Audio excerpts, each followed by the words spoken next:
देवियों, सज्जनों और मित्रों, मैं सबसे पहले इंडियन चैम्बर ऑफ कॉमर्स के सभी मेंबर्स को हृदय से बहुत बहुत बधाई और शुभकामनाएं देता हूं। आप सब जानते हैं, पहलगांव के बर्बर आतंकी हमले के पश्चात बहुत सारी चीज़ें यहाँ थम सी गई थी। टूरिज़्म को बड़ा झटका लगा था। अभी राहुल साहब जी ने आंकड़ा दिया, 2023 में 2 करोड़ 11 लाख और 2024 में 2 करोड़ 36 लाख से ज़्यादा लोग टूरिस्ट जम्मू कश्मीर में आए थे।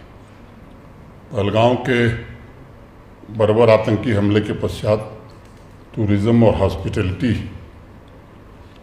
सेक्टर कुछ वक्त के लिए पूरी तरह से थम गया था।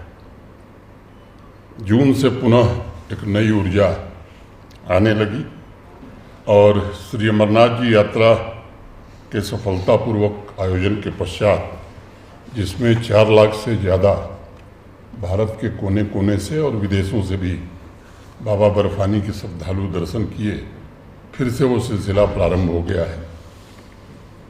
एक बात मैं कहना जरूरी समझता हूँ कि इस बार हेली सेवा नहीं चलाई जा रही थी। गत वर्ष का जो आंकड़ा है, 82,000 लोग हेलीकॉप्टर से बाबा का दर्शन किए थे।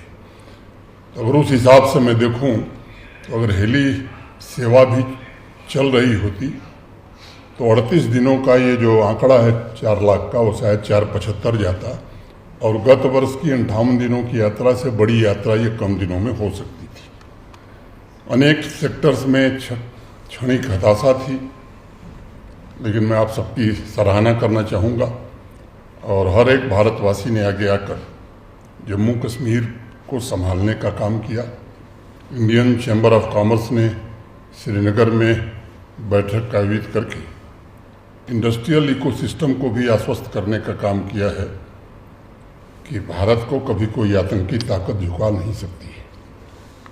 देश की सबसे पुरानी ट्रेड एसोसिएशन में से एक इंडियन चैम्बर ऑफ कॉमर्स,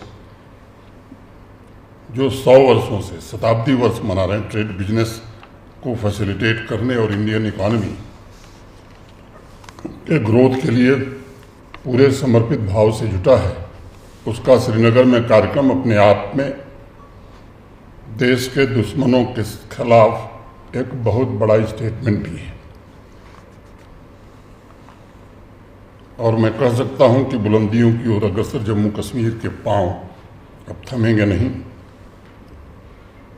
प्रधानमंत्री जी ने पहलगांव के बर्बर आतंकी हमले के पश्चात ही कहा था कि हमला भारत की आत्मा पर एक दुस्साहसपूर्ण प्रहार था और आतंकियों की बची खुची जमीन को भी मिट्टी में मिलाने का वक्त आ गया है। ऑपरेशन सिंदूर के जरिए भारत ने जो किया उसके विवरण में मैं जाना नहीं चाहता हूँ, आप सब जानते हैं। और ऑपरेशन महादेव के द्वारा हमारी जम्मू कश्मीर पुलिस, सेना, सीआरपीएफ के बहादुर जवानों ने उन तीनों पाकिस्तानी आतंकवादियों को मार गिराया जो पहलगांव हमले में शामिल थे। अपने अनेक काइनेटिक और नॉन काइनेटिक ऑपरेशन के द्वारा ये लगातार कोशिश यहाँ होती है कि देश की संप्रभुता के साथ अगर कोई खिलवाड़ हो रहा है तो उसे कड़ी से कड़ी सजा दी जाए। अनेक फैसले हुए हैं इंडस्ट्री टी वाटर से लेकर के, मैं उसमें ज़्यादा समय नहीं गंवाना चाहता हूँ, आप सब उससे परिचित हैं। हम सब जानते हैं कि प्रधानमंत्री जी के दूरदर्शी नेतृत्व में जब हम आज़ादी का शताब्दी वर्ष मनाएं तो भारत आत्मविश्वास के साथ विकसित भारत के लक्ष्य की ओर बढ़ना चाहता है। अब ये किसी राजनीतिक दल या सरकार का संकल्प नहीं रह गया है, मुझे लगता है कि आम भारतवासी का संकल्प हो गया है। इस ऐतिहासिक और परिवर्तनकारी यात्रा में इंडियन चैम्बर ऑफ कॉमर्स की भूमिका मैं बहुत ही महत्वपूर्ण देखता हूँ।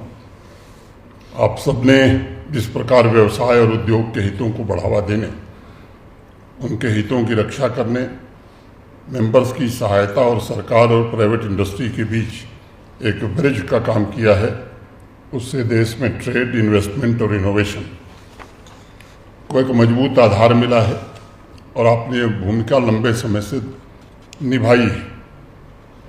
पिछले 100 वर्षों में पॉलिसी एडवोकेसी हो, वैश्विक व्यापारिक कम्युनिटी के साथ पार्टनरशिप हो, इन्वेस्टर्स को कनेक्ट करने की जिम्मेदारी हो, बिजनेस फ्रेंडली इन्वायरमेंट बनाने के लिए रेगुलेशन में योगदान और सुझाव देना हो, वैश्विक बाजार में भारत के कम्पिटिटिवनेस को बढ़ाने में आप सबने जो योगदान किया है, उसे देखते हुए मैं कह सकता हूँ कि ये इंस्टीट्यूशन भारत की मजबूत इकानमी के महत्वपूर्ण पिलर्स में से एक महत्वपूर्ण पिलर है। आज इस मंच से उन सभी बिजनेस लीडर्स का मैं अभिवादन करना चाहता हूं जिन्होंने भारत में डोमेस्टिक और फॉरेन इन्वेस्टमेंट आकर्षित करने में अपना योगदान दिया है। इंफ्रास्ट्रक्चर की अगर मैं बात करूं तो इंडस्ट्री के लिए सबसे बड़ी ज़रूरी है कनेक्टिविटी, ज़रूरत है। रोड हो, रेल हो या एयरपोर्ट हो, ये सभी जम्मू कश्मीर में अच्छी स्थिति में है। 6 जून को आदरणीय प्रधानमंत्री जी ने चिनाब ब्रिज, अंजी ब्रिज और वंदे भारत ट्रेन को हरी झंडी दिखाकर कश्मीर को कन्याकुमारी से रेल नेटवर्क से जोड़ दिया है। अब गुड्स ट्रेन भी बडगांव से चलने लगी है। कश्मीर घाटी के पुलवामा, अनंतनाग जैसे जिलों में भी औद्योगिक निवेश हो रहा है और पुलवामा में श्रीनगर से ज़्यादा इंडस्ट्रियल यूनिट स्थापित हुई है। आतंकियों और आतंकियों के इकोसिस्टम का भय समाप्त सा हो गया है।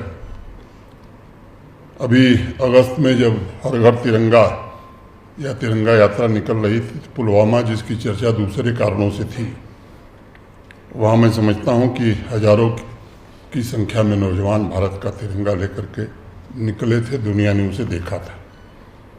अनेक ऐसे गांव थे यहाँ सोपैया में और पुलवामा में जहाँ न पुलिस जाती थी और न गवर्नमेंट ऑफिसर जाते थे। काम कैसे होगा? वहाँ से भी बड़ी संख्या में लोग आते हैं। मैं उन गाँवों का नाम भी ले सकता हूँ लेकिन समय नहीं है। लाल चौक पर जहाँ शाम होते ही सन्नाटा पसर जाता था, अब रात को 11 बजे भी चहल पहल रहती है। हर एक शहर, हर एक गांव में भारत माता के नारे गूंजे हैं।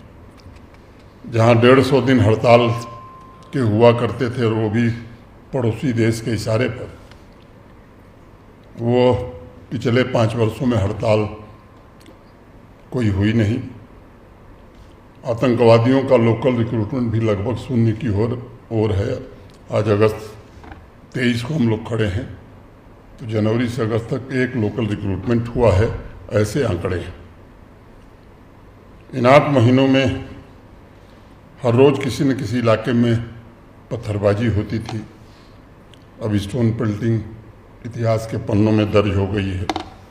लोकसभा, विधानसभा, पंचायत, डीडीसी के चुनाव हुए और आधी रात को भी उम्मीदवार शांतिपूर्वक गांवों में, सुदूर गांवों में जाकर प्रचार कर रहे थे।